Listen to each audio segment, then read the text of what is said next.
Paper 99. The Social Problems of Religion. Religion achieves its highest social ministry when it has least connection with the secular institutions of society. In past ages, since social reforms were largely confined to the moral realms, religion did not have to adjust its attitude to extensive changes in economic and political systems. The chief problem of religion was the endeavor to replace evil with good within the existing social order of political and economic culture. Religion has thus indirectly tended to perpetuate the established order of society, to foster the maintenance of the existent type of civilization. But religion should not be directly concerned either with the creation of new social orders or with the preservation of old ones. True religion does oppose violence as a technique of social evolution, but it does not oppose the intelligent efforts of society to adapt its usages and adjust its institutions to new economic conditions and cultural requirements. Religion did approve the occasional social reforms of past centuries, but in the 20th century it is of necessity called upon to face adjustment to extensive and continuing social reconstruction. Conditions of living alter so rapidly that institutional modifications must be greatly accelerated, and religion must accordingly quicken its adaptation to this new and ever-changing social order. 1. Religion and social reconstruction. Mechanical inventions and the dissemination of knowledge are modifying civilization. Certain economic adjustments and social changes are imperative if cultural disaster is to be avoided. This new and oncoming social order will not settle down complacently for a millennium. The human race must become reconciled to a procession of changes, adjustments, and readjustments. Mankind is on the march toward a new and unrevealed planetary destiny. Religion must become a forceful influence for moral stability and spiritual progression, functioning dynamically in the midst of these ever-changing conditions and never-ending economic adjustments. Urantia society can never hope to settle down as in past ages. The social ship has steamed out of the sheltered bays of established tradition and has begun its cruise upon the high seas of evolutionary destiny, and the soul of man, as never before in the world's history, needs carefully to scrutinize its charts of morality and painstakingly to observe the compass of religious guidance. The paramount mission of religion as a social influence is to stabilize the ideals of mankind during these dangerous times of transition from one phase of civilization to another, from one level of culture to another. Religion has no new duties to perform, but it is urgently called upon to function as a wise guide and experienced counselor in all of these new and rapidly changing human situations. Society is becoming more mechanical, more compact, more complex, and more critically interdependent. Religion must function to prevent these new and intimate interassociations from becoming mutually retrogressive or even destructive. Religion must act as the cosmic salt which prevents the ferments of progression from destroying the cultural savor of civilization. These new social relations and economic upheavals can result in lasting brotherhood only by the ministry of religion. A godless humanitarianism is, humanly speaking, a noble gesture, but true religion is the only power which can lastingly increase the responsiveness of one social group to the needs and sufferings of other groups. In the past, institutional religion could remain passive while the upper strata of society turned a deaf ear to the sufferings and oppression of the helpless lower strata. But in modern times, these lower social orders are no longer so abjectly ignorant, nor so politically helpless. Religion must not become organically involved in the secular work of social reconstruction and economic reorganization, but it must actively keep pace with all these advances in civilization by making clear-cut and vigorous restatements of its moral mandates and spiritual precepts, its progressive philosophy of human living and transcendent survival. The spirit of religion is eternal, but the form of its expression must be restated every time the dictionary of human language is revised. 2. Weakness of institutional religion.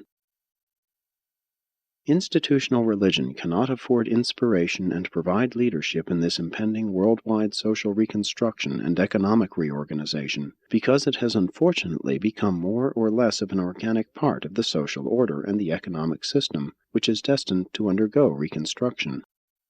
Only the real religion of personal spiritual experience can function helpfully and creatively in the present crisis of civilization. Institutional religion is now caught in the stalemate of a vicious circle. It cannot reconstruct society without first reconstructing itself, and being so much an integral part of the established order, it cannot reconstruct itself until society has been radically reconstructed. Religionists must function in society, in industry, and in politics as individuals, not as groups, parties, or institutions. A religious group which presumes to function as such apart from religious activities immediately becomes a political party, an economic organization, or a social institution. Religious collectivism must confine its efforts to the furtherance of religious causes. Religionists are of no more value in the tasks of social reconstruction than non-religionists, except in so far as their religion has conferred upon them enhanced cosmic foresight and endowed them with that superior social wisdom which is born of the sincere desire to love God supremely and to love every man as a brother in the heavenly kingdom.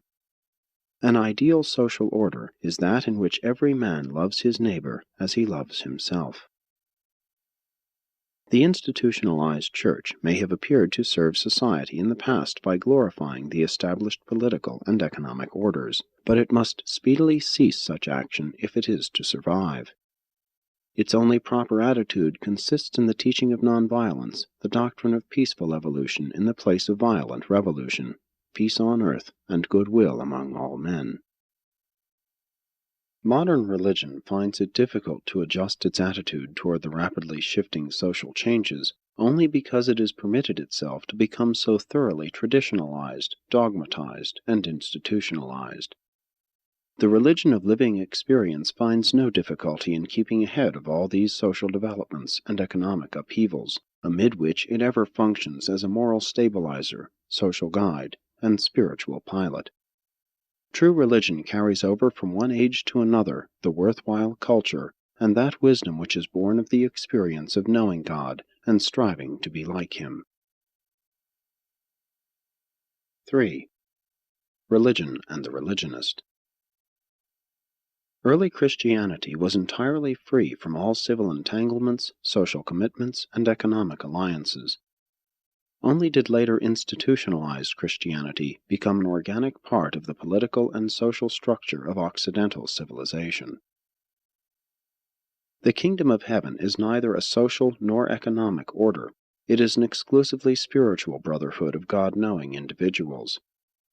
True, such a brotherhood is in itself a new and amazing social phenomenon attended by astounding political and economic repercussions. The religionist is not unsympathetic with social suffering, not unmindful of civil injustice, not insulated from economic thinking, neither insensible to political tyranny. Religion influences social reconstruction directly because it spiritualizes and idealizes the individual citizen.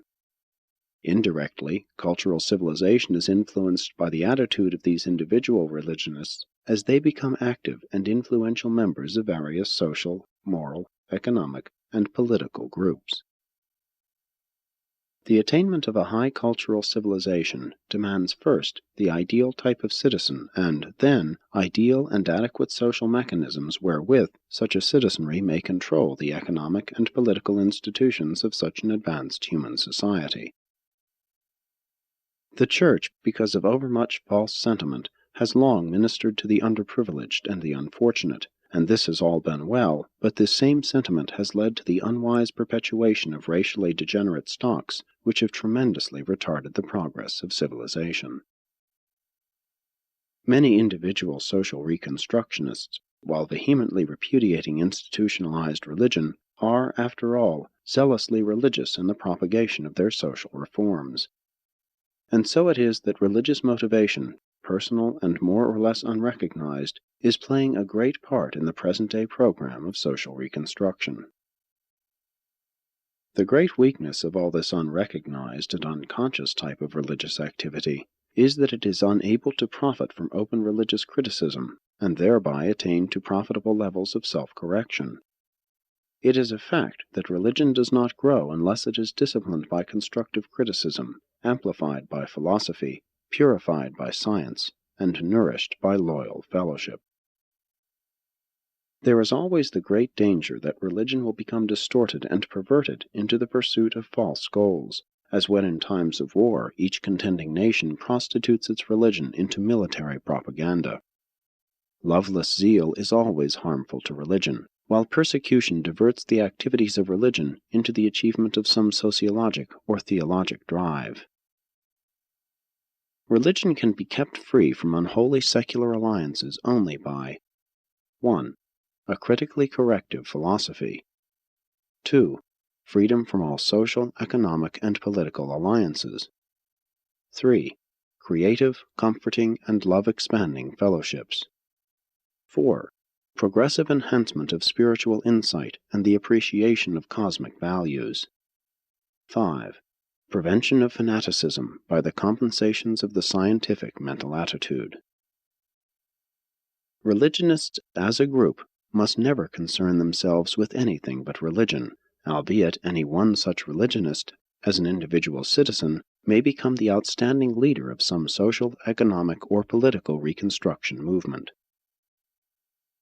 It is the business of religion to create, sustain, and inspire such a cosmic loyalty in the individual citizen as will direct him to the achievement of success in the advancement of all these difficult but desirable social services.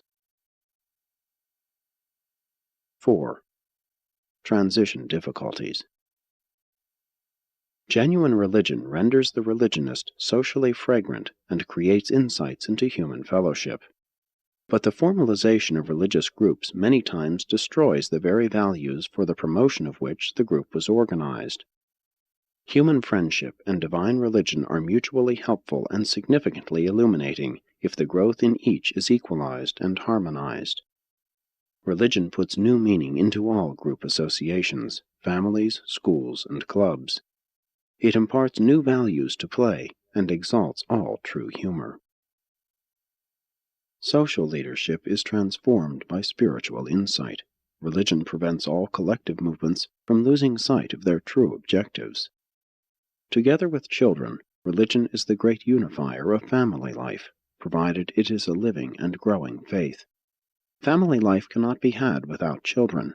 It can be lived without religion, but such a handicap enormously multiplies the difficulties of this intimate human association. During the early decades of the 20th century, family life, next to personal religious experience, suffers most from the decadence consequent upon the transition from old religious loyalties to the emerging new meanings and values. True religion is a meaningful way of living dynamically, face to face with the commonplace realities of everyday life. But if religion is to stimulate individual development of character and augment integration of personality, it must not be standardized. If it is to stimulate evaluation of experience and serve as a value lure, it must not be stereotyped. If religion is to promote supreme loyalties, it must not be formalized. No matter what upheavals may attend the social and economic growth of civilization, religion is genuine and worthwhile if it fosters in the individual an experience in which the sovereignty of truth, beauty, and goodness prevails, for such is the true spiritual concept of supreme reality. And through love and worship, this becomes meaningful as fellowship with man and sonship with God. After all, it is what one believes rather than what one knows that determines conduct and dominates personal performances. Purely factual knowledge exerts very little influence upon the average man unless it becomes emotionally activated. But the activation of religion is super-emotional, unifying the entire human experience on transcendent levels through contact with and release of spiritual energies in the mortal life. During the psychologically unsettled times of the 20th century, amid the economic upheavals, the moral cross-currents, and the sociologic riptides of the cyclonic transitions of a scientific era, Thousands upon thousands of men and women have become humanly dislocated. They are anxious, restless, fearful, uncertain, and unsettled. As never before in the world's history, they need the consolation and stabilization of sound religion. In the face of unprecedented scientific achievement and mechanical development, there is spiritual stagnation and philosophic chaos. There is no danger in religion's becoming more and more of a private matter, a personal experience, provided it does not lose its motivation for unselfish and loving social service. Religion has suffered from many secondary influences: sudden mixing of cultures, intermingling of creeds, diminution of ecclesiastical authority, changing of family life, together with urbanization and mechanization. Man's greatest spiritual jeopardy consists in partial progress, the predicament of unfinished growth, forsaking the evolutionary religions of fear without immediately grasping the revelatory religion of love. Modern science, particularly psychology, has weakened only those religions which are so largely dependent upon fear, superstition, and emotion. Transition is always accompanied by confusion, and there will be little tranquility in the religious world until the great struggle between the three contending philosophies of religion is ended. 1. The spiritistic belief, in a providential deity, of many religions. 2. The humanistic and idealistic belief of many philosophies. 3. The mechanistic and naturalistic conceptions of many sciences. And these three partial approaches to the reality of the cosmos must eventually become harmonized by the revelatory presentation of religion, philosophy, and cosmology, which portrays the triune existence of spirit, mind, and energy proceeding from the Trinity of Paradise and attaining time-space unification within the deity of the Supreme. 5. Social aspects of religion. While religion is exclusively a personal spiritual experience, knowing God as a father, the corollary of this experience, knowing man as a brother, entails the adjustment of the self to other selves, and that involves the social or group aspect of religious life. Religion is first an inner or personal adjustment, and then it becomes a matter of social service or group adjustment. The fact of man's gregariousness perforce determines that religious groups will come into existence. What happens to these religious groups depends very much on intelligent leadership. In primitive society, the religious group is not always very different from economic or political groups. Religion has always been a conservator of morals and a stabilizer of society. And this is still true, notwithstanding the contrary teaching of many modern socialists and humanists. Always keep in mind, true religion is to know God as your Father and man as your brother.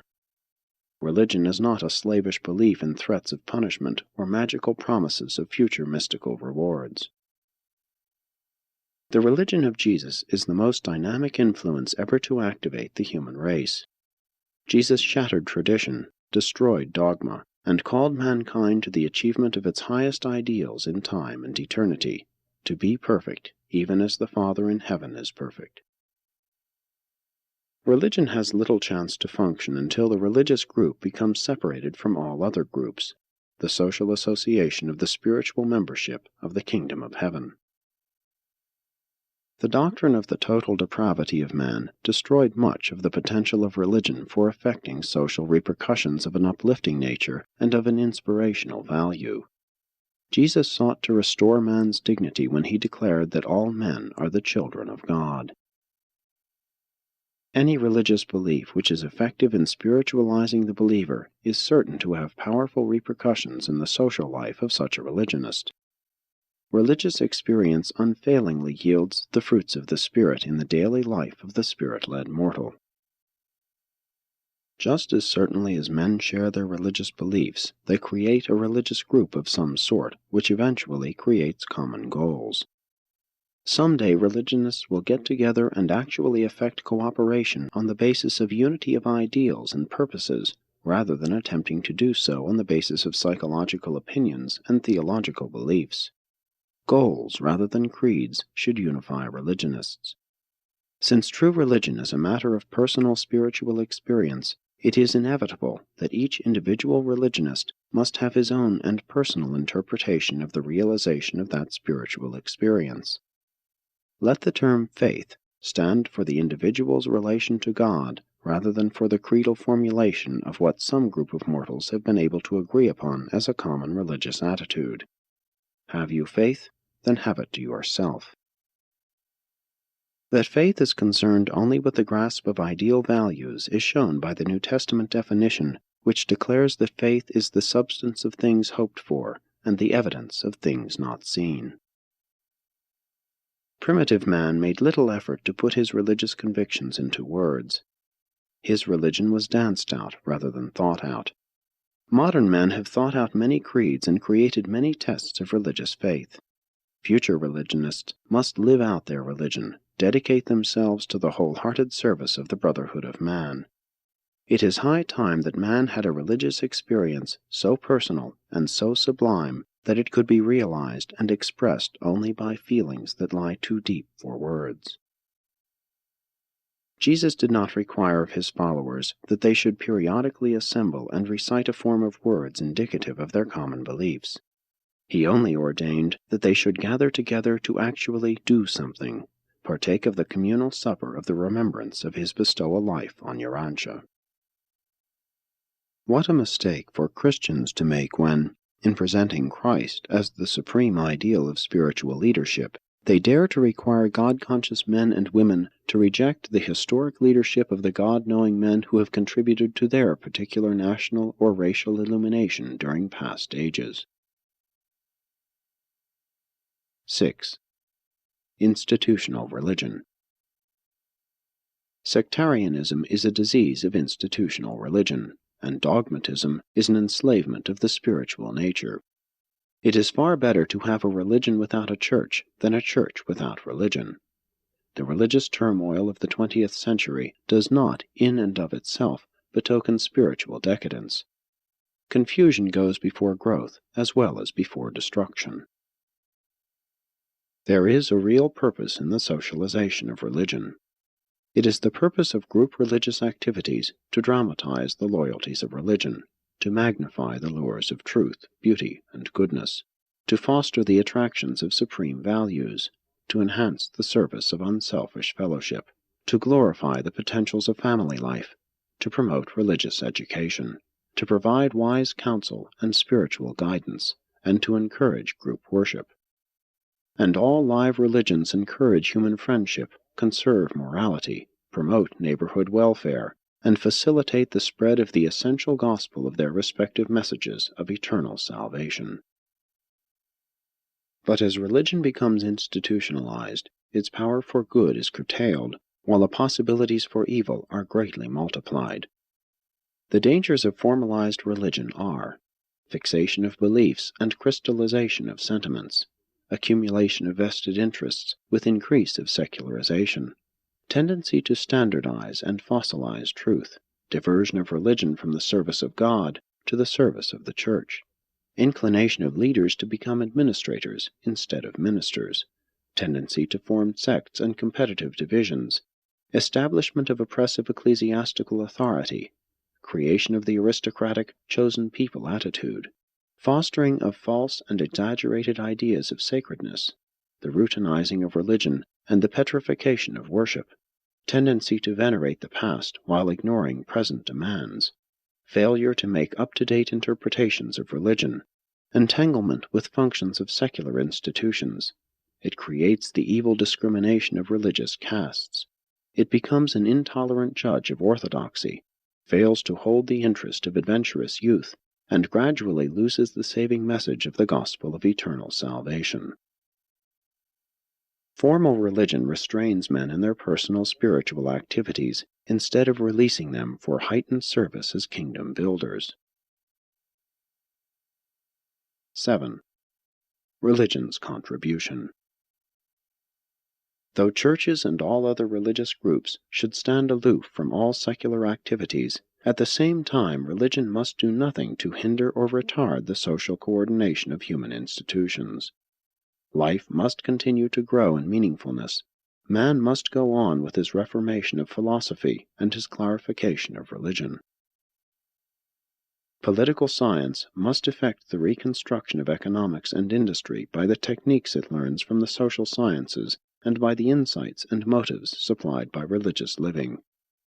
In all social reconstruction, religion provides a stabilizing loyalty to a transcendent object, a steadying goal beyond and above the immediate and temporal objective. In the midst of the confusions of a rapidly changing environment, mortal man needs the sustenance of a far-flung cosmic perspective.